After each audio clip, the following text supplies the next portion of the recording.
Hello, bonjour à tous, c'est Arimakode. Nous sommes arrivés au terme de notre partie sur on va dire la boucle while. Et ce que nous avons vu, c'est dans ce chapitre, nous avons vu premièrement comment utiliser encore la fonction input qui nous permettait de récupérer des éléments d'un utilisateur afin de pouvoir permettre à l'utilisateur de saisir des informations. Parce que vous devez savoir que lorsqu'on développe un site internet, une application mobile, un jeu vidéo ou quel que soit, on ne le développe pas pour nous, mais on développe pour les gens. Quand aujourd'hui on fait des formations, c'est pour aider les uns ou les autres. Donc c'est au départ, c'est pour les gens. Même si ça peut aussi revenir pour nous, mais sinon c'est les personnes qui vont décider si notre bien est bon ou pas.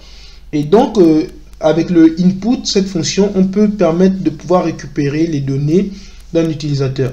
Et donc ce que nous avons vu aussi, c'est qu'il y a plusieurs façons de contrôler en fait le déroulement d'une boucle while, parce qu'on peut définir, comme on avait vu un drapeau, on avait défini un drapeau ici, et donc on a défini le drapeau en mode actif, et donc tant que la condition n'était pas vérifiée, on continuait d'exécuter l'action jusqu'à ce qu'on sorte la boucle while. Donc on avait vu déjà ça, et donc là aujourd'hui on est au terme de notre partie sur la boucle while. Et donc on va dire à la série de vidéos prochaines, nous parlerons un peu des fonctions. Et ça c'est une partie très importante. Vous allez comprendre pourquoi. Parce que les fonctions aujourd'hui, il sont des bouts de code qu'on pourra réutiliser n'importe où. C'est pas des composants, mais l'idée est que aujourd'hui, si je dois changer, supposons on va dire on crée un formulaire. Un formulaire, on doit vérifier qu'il n'est pas vide.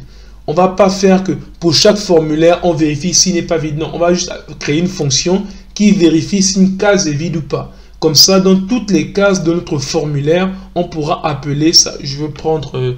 non, je ne vais pas prendre l'exemple. Je pourrais vous parler de ça la prochaine vidéo. Mais comprenez que le but des fonctions, c'est de pouvoir s'exécuter à n'importe quel endroit de notre code où on en aura besoin. Il suffit juste de l'appeler. Donc, je vous dis rendez-vous à la vidéo prochaine. Merci.